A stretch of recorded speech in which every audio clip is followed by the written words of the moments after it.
everyone has to make their own. Everything comes down to a business risk in the end. If you have compliance risk or an IT security risk or anything like that, in the end, it's a business risk, and you have to make a business decision on how to treat your different business risks. This is Sovereign DBaaS Decoded, a podcast for IT leaders and implementers looking to reliably scale database ops while maintaining control of their data stack. In each episode, we join industry experts to discuss the what and why of sovereignty and how you can implement the Sovereign DBaaS concept of your own using open source databases, deployment models, and tooling. Let's get started. Hello, and welcome to Sovereign DBaaS Decoded. I'm Vinay Joosery, and this episode is brought to you by Several Nines. We provide enterprise automation software that orchestrates high availability, open source database operations in any environment while maintaining total control. So our guest today is Jens Alm, CEO of Prorenata in Sweden. Thanks for joining us today, Jens. Thanks for having me. So can you tell us a bit about you, who you are and what you do? Right, yeah. So my name is Jens Alm. I'm the CEO and founder of Prorenata, a company that makes medical records for schools, software as a service. I'm a medical doctor by training. I'm also half a software engineer. Never finished that, but kind of returned to it. And I'm married and have 3 kids of various ages. And that's about it about me. Yeah. Okay, great. And Prorenata is doing software around, let's say, medical records. Yeah, so we're doing medical records for schools, which is kind of a niche business-to-business case. And also we're very particular for Sweden. Sweden is where we're situated, and it's also our only market. And this is for school nurses, for them documenting, for instance, vaccinations and measurements of students, but also for the wider array of student healthcare, which could be things like bullying cases or special needs of any kind, and then the documentation and case management support for those cases. So that's what we do, and we got approximately 50% of the Swedish market doing that. So we are in many different schools all over Sweden, including the schools of my kids, actually. Okay. Yep. All right. So and it's a SaaS platform that you're building. Yeah, it's a SaaS platform, and I guess we're going to dive deeper into that. But it's a pretty standard SaaS platform using pretty standard web technologies and lots of standard backend stuff. And we've been around for approximately 10 to 12 years. So we've seen a few different shifts in that platform, but the general strategy is still software as a service. We handle everything, nothing that is on-prem or anything like that for the customer. But you go to a login page, you log in, we have the rest. Yeah. All right. So I guess, for any SaaS company founded in the past decade or so, right? A US hyperscaler would have been the natural place to start off. So hyperscalers, they offer compelling services for hosting infrastructure, but the legal landscape has changed a lot, right? So we have data protection regulations like the GDPR. We also have contractual obligations towards customers and suppliers, right? So deciding where to host your infrastructure is not just a technical exercise anymore, right? So can you tell us a little bit about Prorenata's infrastructure journey? Yeah, absolutely. So to do that, I have to take just a short detour and talk about Prorenata's journey as such, because they are obviously interconnected. And we started very, very small. So, and that means we were 2 users to start with. The software that I built in the beginning 12 years ago was for me as a medical doctor on a school healthcare in one school, and for my nurse, the nurse that I worked with. And those were the first 2 users for the first 6 to 9 months or something of the product. And back then it wasn't really a product, it was a project of mine, nights and weekends. And obviously the infrastructure back then was a virtual private server somewhere in Europe, I think, hosting a Django app and a MySQL server, basically on the same on the same server. And that kind of held up for quite some time, actually. For at least a year or two, we had a similar solution where we used like a Rackspace server and just like upgraded the server capacity of that one server that hosted everything for us as we grew. Because in the beginning, like growing was from going from 2 to 15 users and then to 30 users and so on. So it was like the scale was still very small. And then approximately 10 years ago, we shifted to Amazon and AWS. So doing that meant that we could start working on like using the S3, for instance, file storage. Before that, we actually stored files in the database. Not ideal. And after that, we moved into AWS, and we had several AWS services, and we started to actually exploring. And that has been the path for the like up to approximately 3-4 years ago. We were fully AWS, and we used several AWS services. We used the EC2, obviously, S3, but also RDS, and first hosted MySQL, and then actually the AWS Aurora and their MySQL equivalents.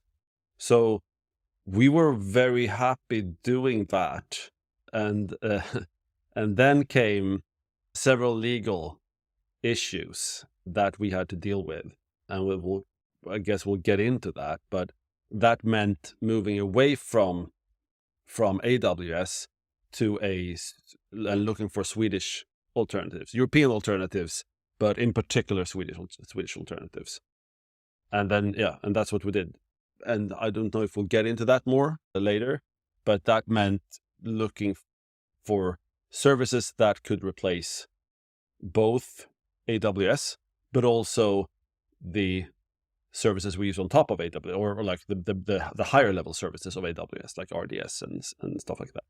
So both like EC2 style services and just getting hosts, but also the fact that we, for instance, did not have a database administrator.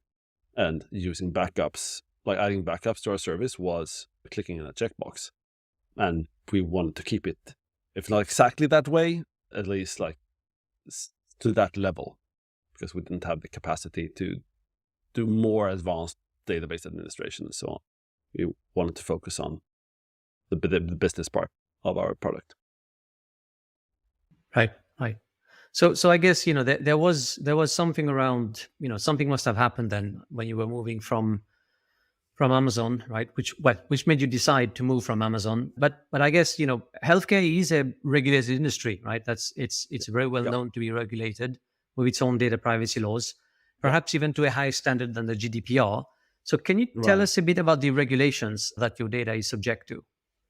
Yeah, and that actually cuts directly into that and that decision, because so we provide a medical record system, and there are several regulations both on the EU level and on Swedish law that regulates how what you can do with patient data, how you need to store it, the security, etc. And some of these are the same that goes for anything, like GDPR, for instance, and all the regulations around that. And other is more specific for medical stuff. And the medical regulations in Sweden is, for instance, the patient data law that gives a lot of restrictions on who can access the data and what they're allowed to do with it.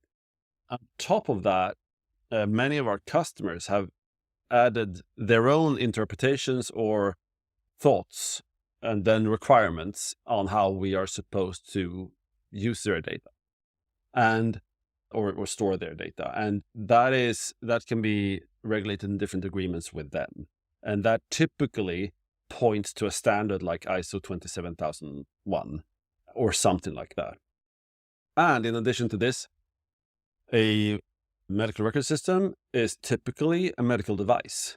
And a medical device has its whole set of regulations in the CE marking. And this is something that is encapsulated in the MDR, or now the MDD directives in European law. You can look like there's a lot in there, and it's actually changing. right now. So there's a lot of requirements. But those are legal requirements that are put on anything from pacemakers to medical record systems in schools. So that's also quite a bit of regulations around documentation. We need to prove that our system has mitigations in place for different risks that are medical. And those could be things like if we're showing a growth chart on a patient and we are doing some calculations or showing some reference curves, that is diagnostic information for the school nurse. So he or she is making a diagnostic decision based on the calculations we make in the system. We then need to prove that those calculations are medically correct.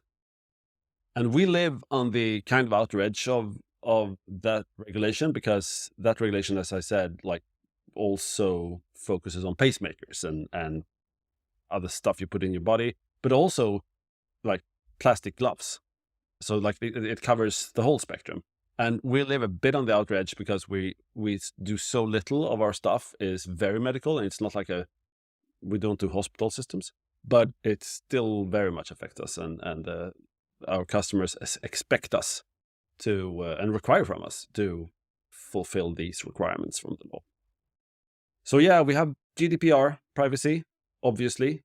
We have information security content connected to that, and then we have the fact that we store medical information. So lots of stuff to keep track of. And yeah, on top of that, we have the fact that we're serving public agencies, and they have different levels of secrecy or publicity, like privacy. So that's also something that we need to cater to. That's typically their issue, not ours, but we need to make sure that our product makes it easy for them to say what of our material is public, what of our material is secret, how do we classify it, and so on. That goes more into like the business logic of our application. Yeah. Okay. So I guess, all this regulation on the data, it means that, it means pretty much that you have to, companies in the industry, they have to adhere to them. And if they don't adhere to them, then you would expect fines, right? So have you seen fines being given to other providers in the healthcare industry? Yeah, actually, yes. So there are several Swedish agencies that are working on this. So connected to the GDPR, we haven't seen it in Sweden, the healthcare system. I don't think the GDPR privacy boards have reached that area yet, but we've seen it connected to the other regulations that I looked into, like I talked about, specifically about patient data and integrity around patient data. And we've been involved as just a supplier of system when our clients have been approached by the medical board of Sweden, and they've been looking at, or the board of integrity in Sweden, and they've been looking at different things about how they set up their different secrecy and privacy regulations. And there were fines, not against any of our customers, fortunately, but there were fines levied in those cases like a year or two ago for several Swedish public and private healthcare providers, because they did not provide sufficient privacy and sufficiently well-documented routines around who gets access to patient data. So that's typically, they need to be able to show that they can control, that they log everything, that they check the logs, that they follow up on the whatever findings they find in the logs, and about what users access what data, and that also that they have reasonable protections in place so that patient data doesn't go to someone they shouldn't. And that is actually within the organization. That's not about data breaches. That is about putting up the right checks inside the organization. And there were several fines in the order of like hundreds of thousands of dollars or like millions of Swedish crowns in that levied to those different organizations. Yeah. Right. So the fact that there's not that many GDPR fines, I mean, especially in healthcare, I mean, does it mean that GDPR has no teeth? right? Or is it that, the authorities, at least, the sort of GDPR authorities, they're not really auditing and ensuring that companies comply? Or maybe because it's healthcare, that, there is another body that will actually, I mean, you already have another watchdog, right? So, I mean, right. Right. So the watchdog that did like do those things and levy the fines, they were the data privacy watchdog in Sweden, like the agency concerned with these things. But they didn't use the GDPR legislation when doing that, because they look at many different legislations, and the GDPR legislation does apply to healthcare, but there are several other laws like that kind of supersedes it in several areas, which means that it gets more complicated than just GDPR, which means that I do think that GDPR will not be used necessarily as like a major area in the healthcare industry, because there are so many other privacy protecting laws already that cover it, and GDPR basically cover the things that they don't. And mostly there are things about, look, the way GDPR is structured, you need to have a legal reason for storing the data. And typically one of the legal reasons is that you are obliged to store the data because of some other law. And the way healthcare works is you are obliged to store the data for patients that you treat, which means that there's almost always like reasonable cause to store the data according to GDPR. So even though GDPR does apply to healthcare, it's typically kind of an open shut case on the GDPR level, where other areas are more concerned. So it's not that they are concerned with you are not allowed to have this data, which could be a GDPR thing. It's more like, when you have this data, have you treated it correctly inside your organization? Have you put up the correct boundaries inside your organization about who in your organization gets access to this data, which is typically not a GDPR issue. It's typically about the other areas of legislation. Right. So now comes the $1 million question. Yeah. Can you remain compliant, right, if you're hosting EU citizen healthcare data on a US hyperscaler? Yeah.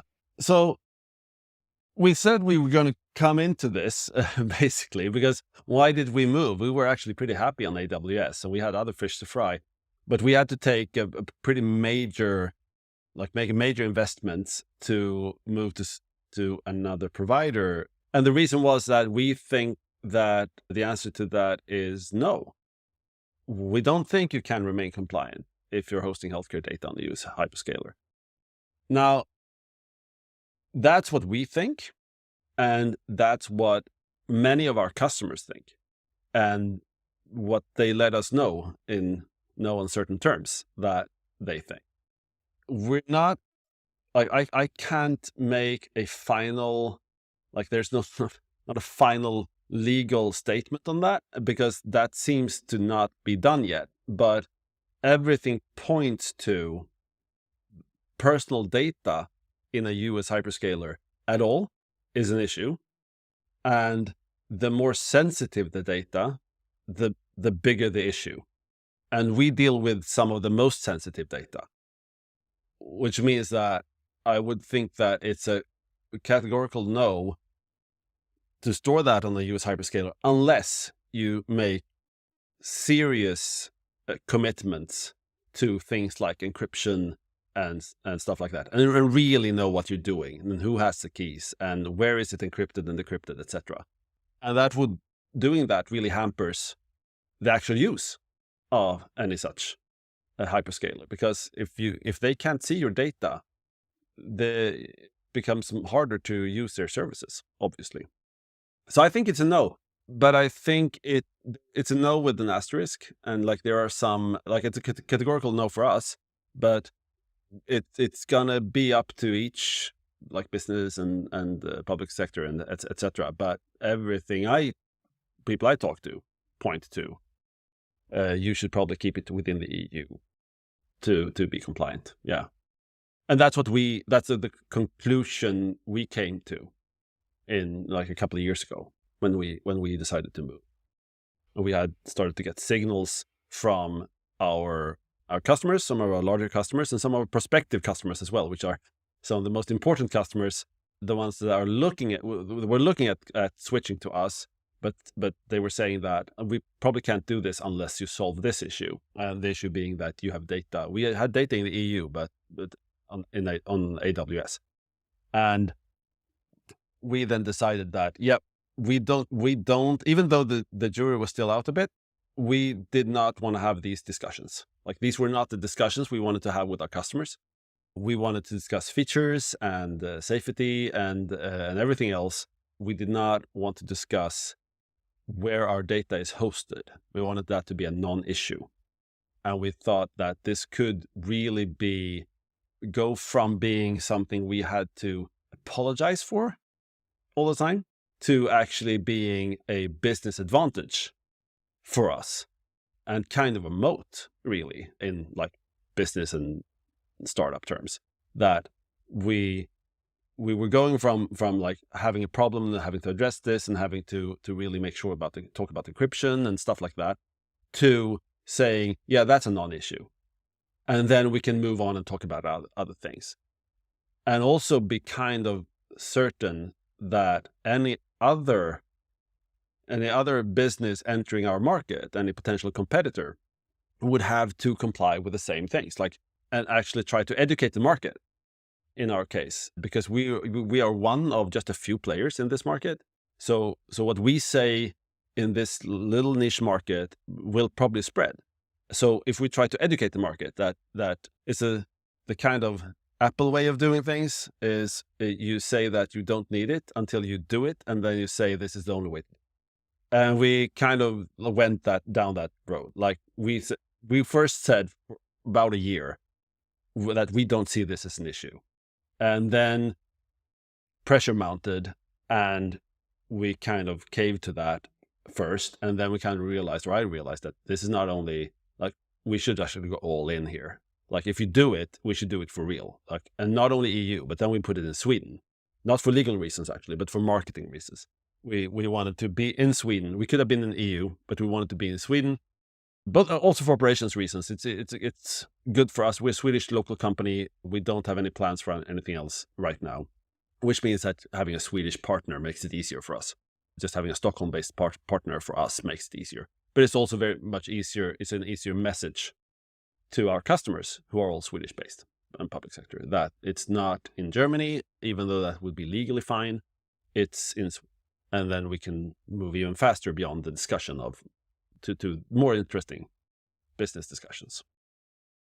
Yeah, so that was the reasoning. And it came like first hesitantly, and then once we pivoted, we tried to do it as quickly as possible and go all in, so that we could get an advantage out of it instead. Yeah. So I guess that's moving off AWS, and even though it's in Europe, because sometimes they do say, well, we have data centers in Europe, but the actual localization of the data, I mean, where the data is actually stored is one thing, but the actual jurisdiction is a different one, right? So you needed to have EU jurisdiction on the data. Yeah, so we already had the data physically in the EU on AWS, but that obviously did not suffice for the legal requirements. No. And I mean, you did kind of touch on that, encryption, anonymization, pseudonymization, right? These are things that maybe could be used to sort of somehow get around having clear data on the cloud. But these could perhaps get you compliant staying on AWS. Right. But they could have, but we explored it, not very optimistically, but we wanted to make sure that we were making the right decision, because it was a huge decision to make. So we explored that option, and first of all, it would have been a huge engineering effort to get that encryption in place, because we were using AWS heavily, and we're using their services, like their high-level services, like RDS and so on. And making sure that all personal identifiable data is encrypted, while still using their high-level services would have been almost impossible. And making sure, even if we started just going down to EC2 and just using virtual servers again, it would, which kind of like defeats the point actually of using AWS in our case. So then we can move to anyone. That would still have made it like really sure that nothing ends up in a log anywhere that could be personally identified, not IP numbers of our customers, not anything. And that becomes really hard. So that was first, like, engineering wise, we probably wouldn't be able to make it. And the second part is, even if we did make it, it would have been a very complex solution. And since it is a very complex solution, explaining it to our customers and why this is reasonable and and the difference between pseudonymizations and anonymizations, and who has the encryption keys, and why it's okay that they have one key but we have the other, or something like that. It would have been really hard technical discussion to have. That we wanted to get that out of the way. That's what's one of the points. We didn't want to have those discussions. But yeah, we decided pretty early that was a non-starter. Like we wouldn't be able to do that for our workload, because our workload is so complex. We have huge data sets and very complex relational data and so on. But like, if we were to store only files, if that was it, we could probably get away with it. We could probably store files in S3, like encrypt them, store them, and then decrypt them when you get them up. And that is something we could look into.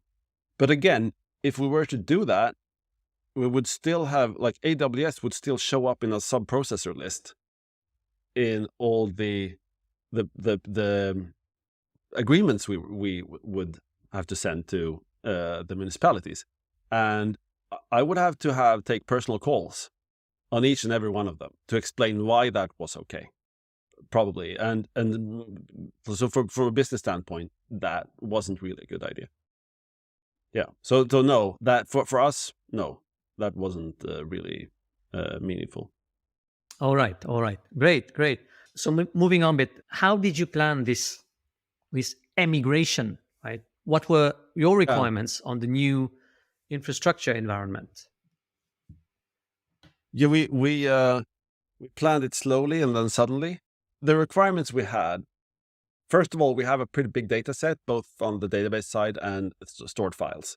So database files in the hundreds of gigabytes, back then, larger now, and like tens of terabytes of files. So not massive by cloud scale, but huge enough for anything to be complicated, because just transferring things takes hours and stuff like that. So we had to plan for that, and we couldn't afford more than like taking 24 hours of downtime. That was probably the largest downtime we could sell to our customers without it being a massive inconvenience for them. We're pretty much a 9 to 5 workload. Typically we like Monday through Friday, like maybe 7 to 6, if to be honest, like, but work hours. And so that's okay, but we had to plan it to be able to do it in 24 hours. And we set up with a different provider than the one we have now for different reasons, but with a local Swedish provider. And we also decided at the same time, which in hindsight might have been a bad idea, but at the same time move to Kubernetes. So moving from what we had, which was basically carefully tendered servers that we logged into and ran bash scripts on to do updates and did git pull and stuff like that to do the updates. From having that to say, no, we're going to containerize our application. We are going to run it on Kubernetes, and we're going to make it stateless, so that the stuff that runs on Kubernetes is fully stateless and can be just reloaded and so on. And we did succeed on that, but it was a pretty big undertaking. And we containerized a Django app that is in the hundreds of thousands of lines of code. And so it's a big monolith. It really doesn't lend itself that well to containerization. Each instance of it takes gigabytes of memory to run, etc. But it works. And we're happy we did it, but I'm not happy that we did it in that way. Because the problem was that we had so many technical issues to fight with in learning Kubernetes and setting up Kubernetes that we did not have time to do enough testing of the actual migration and so on. And we had quite a lot of issues in the beginning after pulling off the migration. And we had like scaling and so on, because we just moving environment, we weren't able to test production load in the new environment. So we kind of had to do a like just educated guess on how much server do we need, etc. Which is also much harder because we at the same time containerized the application. So we did not know how much overhead does Kubernetes add, if any, how much overhead, like what's the difference between the MySQL server that we're going to use now that it runs vanilla MySQL versus the MySQL Aurora that has both is more performant, but also has different performance characteristics, mostly in terms of scalability, that it typically might not be faster on the single query, but scales better for multiple queries or complex queries. And we did not know. We did not have real time to find out because the clock was ticking, because we had customers saying that if you don't do this by this date, you're going to be out of compliance, and not saying that they would fine us, but hinting that this was not okay. So we kind of had a pretty hard date as well. But we did pull it off with some hiccups, and we planned it so that we could do it within 24 hours. Basically, a huge MySQL dump and get it up again. And that was a big thing. And having the files in multiple locations, we actually had files in multiple. We started with not moving the files, but only moving the files for the customers that were mostly hard on the date, and then keeping the massive terabytes of files and have like that took months to move that in an orderly fashion over to the new provider, because they also had capacity issues. Because obviously we were used to being at AWS, and AWS, we're a very, very small fish in a big pond. And that meant that if we need capacity, you just say click, click, click, and you got it at our scale. But when we moved to a much smaller Swedish provider, actually a company approximately our size, which at the time was like 25 people or something like that, then they might not have the capacity. Like when we say we want 50 terabytes of disk, and we would like to have actually ×3 during a transition period, because we want to have it in multiple places for a while and so on. They say, yeah, no, we don't, we have 75. And okay.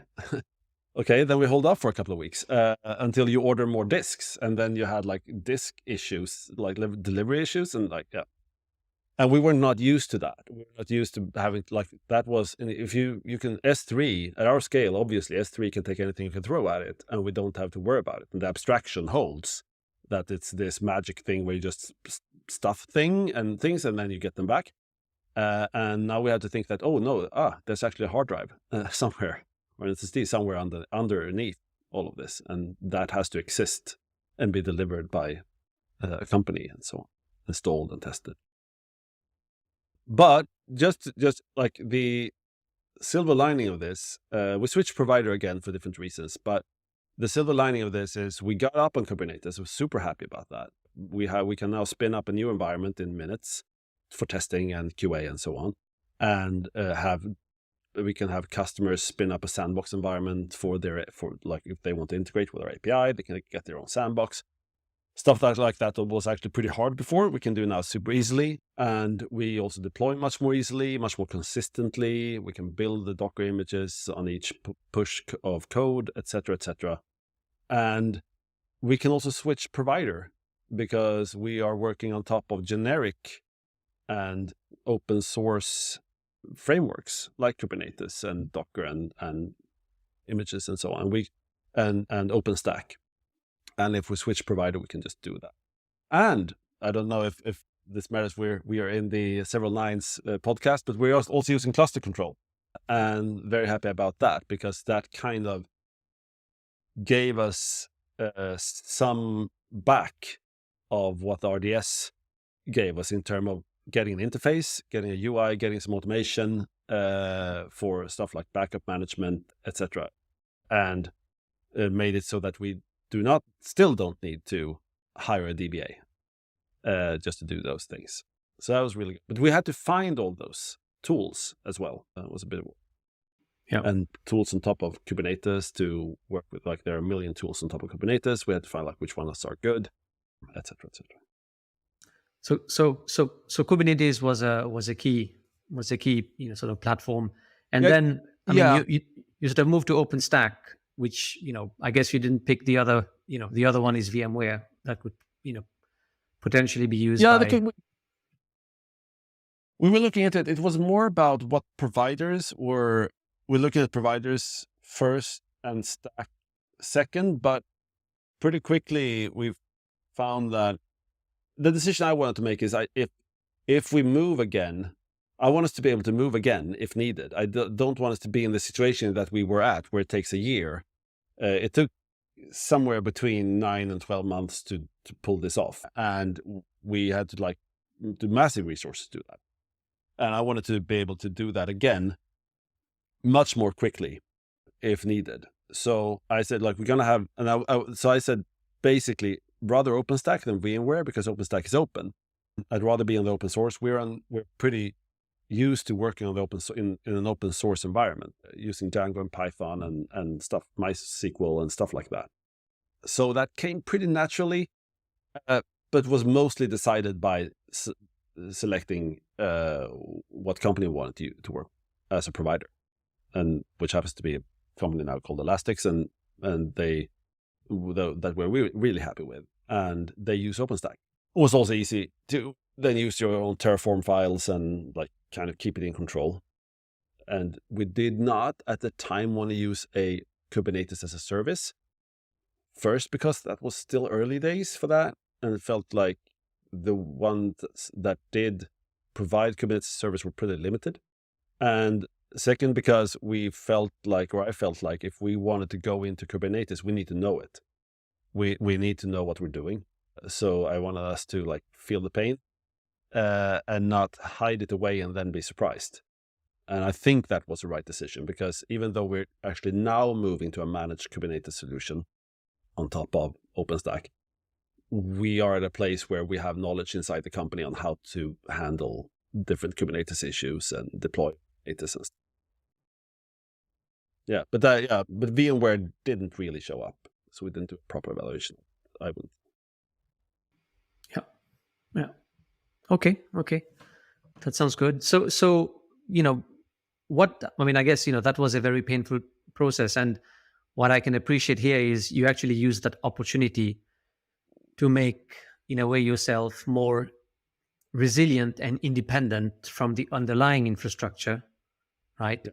So that you decoupled yourself from a single vendor's infrastructure, so that you could move around if needed. And that's a tough thing, but that's absolutely the right way to go, because it means you are in a way, you are less reliant on vendors, and you're future proofing a bit the business and the infrastructure. Yeah, and we actually benefited from that just 6 months in, because we moved we selected one provider, and they had scaling issues, and some pretty major, in their OpenStack solution, had some pretty major stability issues. And so after 3 or 4 months, we basically said, this is not working. We're having weekly downtimes. Our customers are not happy, so we need to move. So we found another provider. We checked with them first. Do you have the same issues? No, we don't. Trusted them.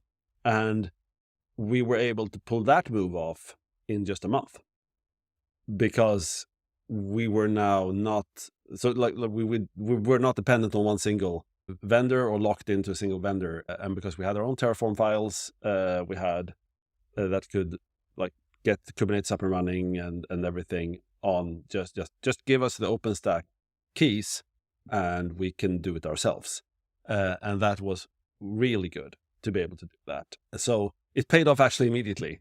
So we're really happy about that. And it also makes it easier for us now to move to a managed Kubernetes solutions like a couple of years later and say that, yeah, we want to move up the stack now a bit. And we feel confident that the managed Kubernetes solutions have matured, and we want someone else to deal with that part for us. And because of the way we built it and like the layered way we built it, we can do that. It's actually not a huge undertaking. It will take a month or two to validate everything and so on, but it's not a massive undertaking. So yeah, I'm really happy with the end results, even though I think we could have made it easier for us by moving first to Kubernetes and then leaving Amazon, or the other way around. Yeah, I think doing both at the same time made it much harder to like too many moving parts. We should probably have containerized on top of Amazon first, I think, because and kept like RDS and stuff like that, and then be prepared to move it all to somewhere else. But yeah, that's hindsight. Was that the hardest part? The containerization, that was hard, but I don't know. It was the whole thing. Like the problem is, like, as soon as there was one thing, that together with the scale of things, so that if we had a failed migration, it took 3 days to make a fix and then try again, because just we realized after moving 70 terabytes of data that it didn't work or something. So I think it was just, we should have been more orderly and try to like do one thing at a time. I think because then it's easy to isolate errors and learn. So I do think that Kubernetes was hard, but the hardest part was the database, where we unknowingly upgraded from MySQL 5.7 to MySQL 8 because of a faulty configuration, which was also, bit us a bit in the end. And that was just because there were too many things moving. And someone pulled a MySQL image and got :latest instead of :5.7, and no one really realized, and it worked until we started to hitting the minor differences or places where our database included some kind of not super validated or almost corrupt data that MySQL 5.7 thought was fine, but 8 kind of stopped on. So different things, but too many of them at the same time. I think that's the lesson. We would probably have done more, like ran into most of these problems anyway, but we would have taken them one at a time. And now it became a bit frantic. Right. Yeah. It works until it doesn't. That was the thing. And we thought that more worked than did once we hit migration day. And we fixed things, and it was okay. But that, together with the fact that the underlying infrastructure was actually a bit shaky, was very frustrating, because it was network issues, which is kind of the worst issues, because you don't know what's happening. And if you then have Kubernetes abstraction layers on top of that, the one thing we did not manage to get in place in time was proper monitoring. So we had Kubernetes, which we were unfamiliar with, which abstracts away a lot of the network stuff. And then we had that on top of OpenStack, which we were unfamiliar with. And then we get random network issues, like 4 minutes here, 4 minutes there, things got disconnected, services got disconnected from each other. And that was a period of my life that I do not wish to repeat.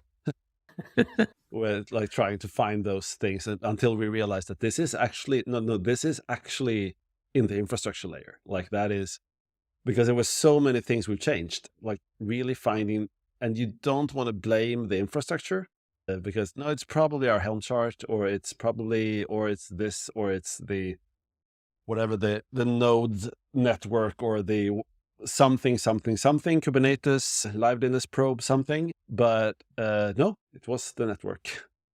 There was obviously other things as well. All of those things that I just mentioned were also problematic. That was the problem. Like we had several things. Yeah. Too many things. Okay. So, I guess you've run both on AWS, right? And now you've been running on a more, let's say, national, smaller cloud, right? So how do you compare running infrastructure on a hyperscaler versus, sort of smaller scale local cloud, right? In terms of compliance, we know the answer, but how about, in terms of cost, functionality, support?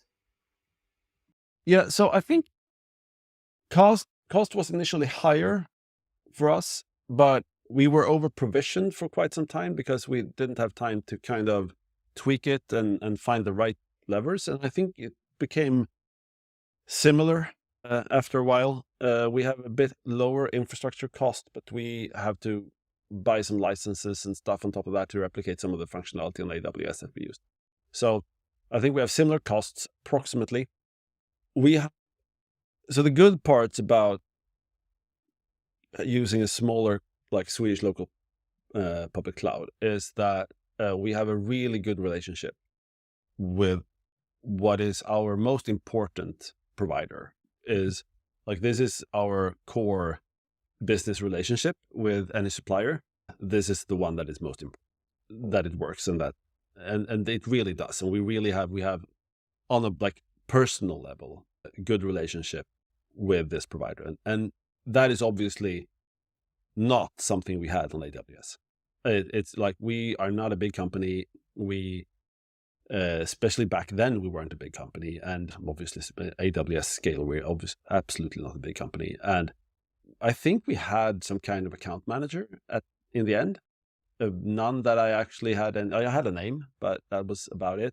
But mostly you just have the API and you have the UI, and that's it. And that is your interaction with this company. That and the bill is the one time you actually get contacted by AWS is when the bill bounces. Then they're quick, and then they contact you. But otherwise, like getting support, etc., we had some issues at some time several years ago. Really hard to get to. So that is obviously much better now, the relationship and so on. On the other end, we didn't need to have a relationship with AWS typically, because when I say that our only relationship was through the API and the dashboard, that was typically the only relationship we needed to have. With our new provider, we have talked about them about like instance flavors, such like you have one with this many CPUs and this many gigabytes. Could we get one like that? Doesn't really track with our load. We would like more memory, fewer CPUs, or something like that. With AWS, we don't need to have that conversation. We just choose another instance flavor, and they obviously they have them. Also, things that are more mature, like on encryption level, like all disks are encrypted, etc., etc. We had to kind of get a thing called Orkesto by a company called Sebware to encrypt our files, because the Swift storage, the S3-like storage that our provider has, did not have disk level encryption. So, and we promised to store everything encrypted at rest, so we had to encrypt it ourselves, etc. So there were several things that we had to kind of fill in the gaps that we wouldn't have had to in AWS, because it's more mature, and it's also the number of services provided is just massive. And with AWS, you could also make experiments with their different new services and try, maybe we can use this cache thing here, and try things out. And now if you do that, you kind of have to deploy it yourself first, which Kubernetes makes it easier to do that, but it's still not as easy as just click. But in general, it's a net positive. It's definitely a net positive. Having the relationship is definitely a net positive and if it wasn't, it wouldn't matter, because compliance reasons means that we would have to do this anyway. But at our size, it's nice to have a company that is approximately also our size, and that you have the empathy towards each other on a human relational level. And that really matters, actually, turns out, with one of our most important business relationships that we have, to actually have another person that knows who you are and kind of feels your pain in the other end. And vice versa, that it's nice to talk, like when they say, you're doing this and that with our API. Could you stop doing that because it's really a performance issue? I was like, okay, sure, we can try to do it. Like you're supposed to do it this way. Could you do that way instead? And we can rewrite our app to do it that way, or whatever. So it's a vice versa. It's an actual communication, but it's not like I feel like Amazon would ask us not to use it in a particular way. We wouldn't be able to. They would have safeguards in place and stuff. So, and rate limits and whatever. So, yeah, but it's good to have a personal relationship there. Right. Yeah. Business is local in a way, and human relations matter.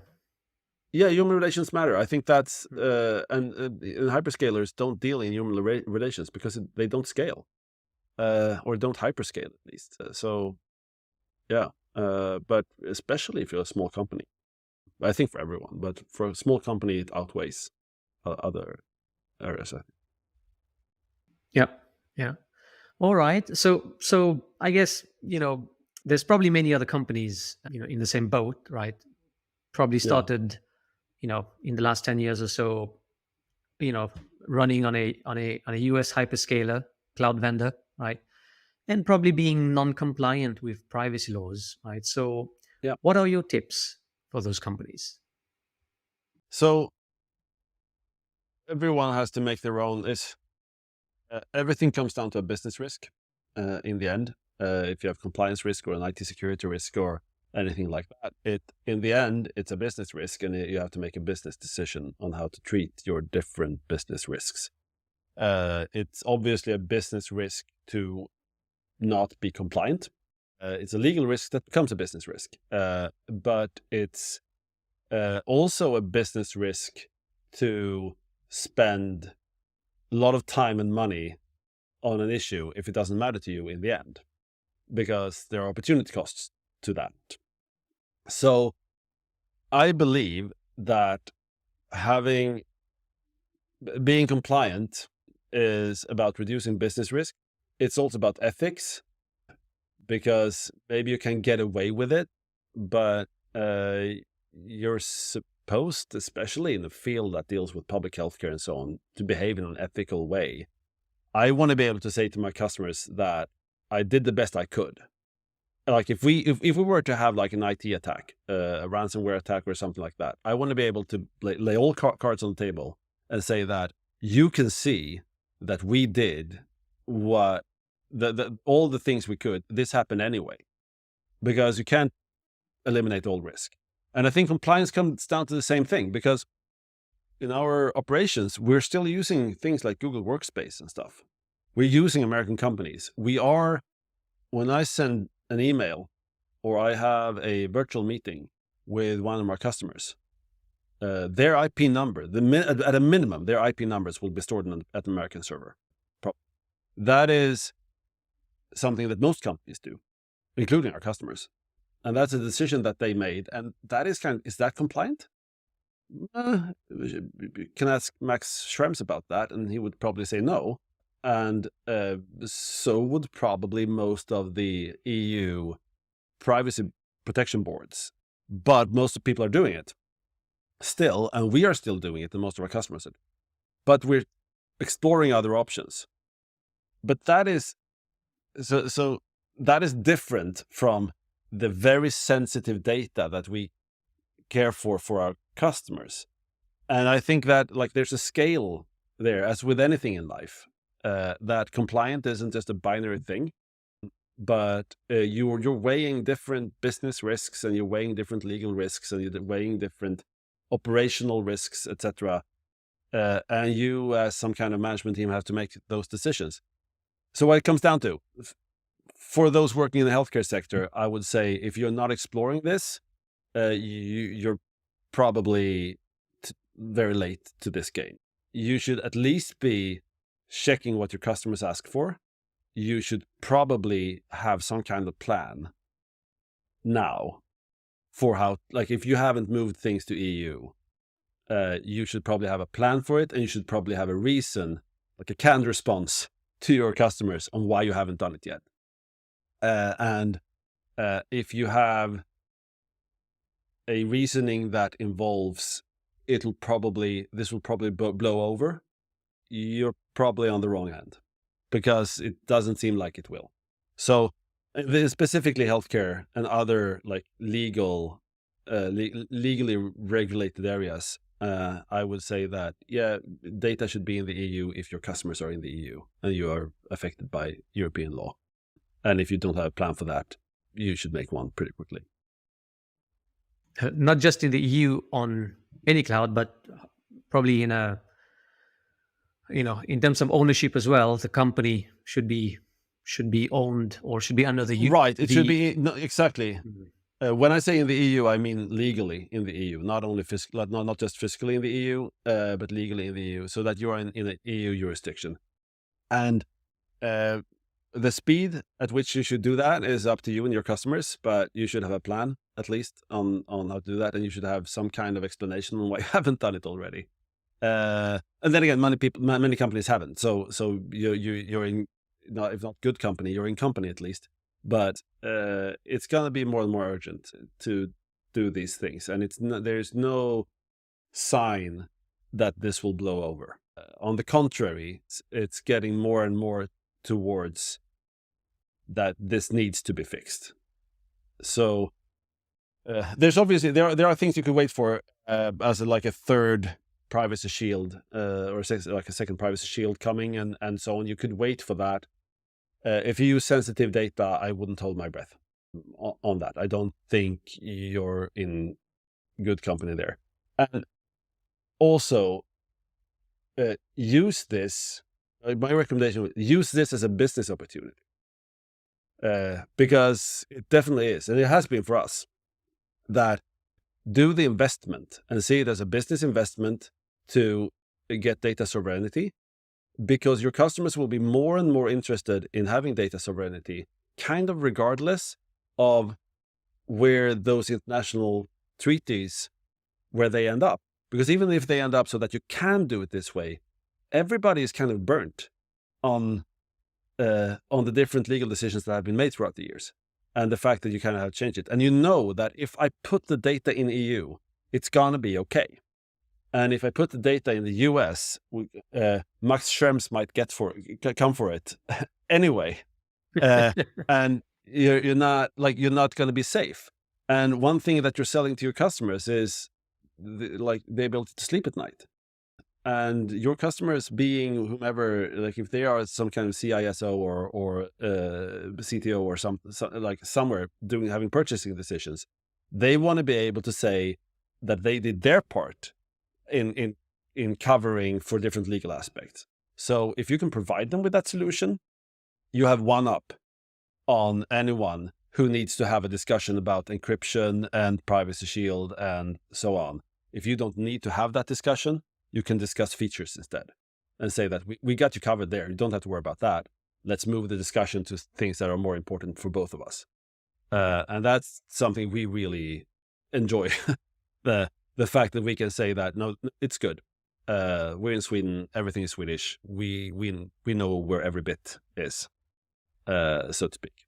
And we know that the NSA is probably not looking at it. Not legally anyway. Yes. Yeah. So I guess, for our listeners, Schrems 2 is the invalidation of the EU-US Privacy Shield that was about 2.5 years ago. And there's rumors that, there will be maybe a new replacement for the Privacy Shield. But fundamentally, the US jurisdiction and the jurisdiction in the EU, it's very different about how we treat, sort of personal data. And that's the big problem. And laws take a long time to change. That's the big problem. And, the best time to move is, would have been 3 years ago. Yeah. The next best time to move is today. Yeah, no, absolutely. It's one of those. Yeah. And I think if you look at the geopolitical climate right now, data sovereignty is more important than ever and will probably be increasingly so, because the old privacy shield deals were made in a very different geopolitical climate. And having the US backing down on surveillance now is, I find, as I'm not a political analyst, but I don't find that likely. So whatever they give up when trying to sign any kind of privacy agreement, I don't think it will be enough. Like that's my armchair general analysis of it, is that I can't see them in this political climate right now giving up surveillance rights if they don't have to. So they will give up something because of businesses, because they want people to still use Google and Microsoft and AWS. But it will, I think in the end, it won't be enough, especially not for sensitive data. Yeah. Or either the EU backs down on the GDPR. And that doesn't seem likely either. No. That's not going to change in any time soon. And if that changes, that's a decade from because of just the legislation speeds of the EU. Yeah. So yeah. Jens, that's a fantastic discussion. Really appreciate having you here and share your thoughts with us. Thank you. Yeah, well, this was really fun. Really like diving into these areas. Yeah. So the best description I saw of you was in one of the talks you did at I think Open Infra Days a couple of months ago. Jens Alm, CEO, medical doctor, who was so frustrated by the status of medical software that he built a medical record system and accidentally started a company. That's it's kind of accurate actually. Yeah, I kind of backed into that one. Yeah.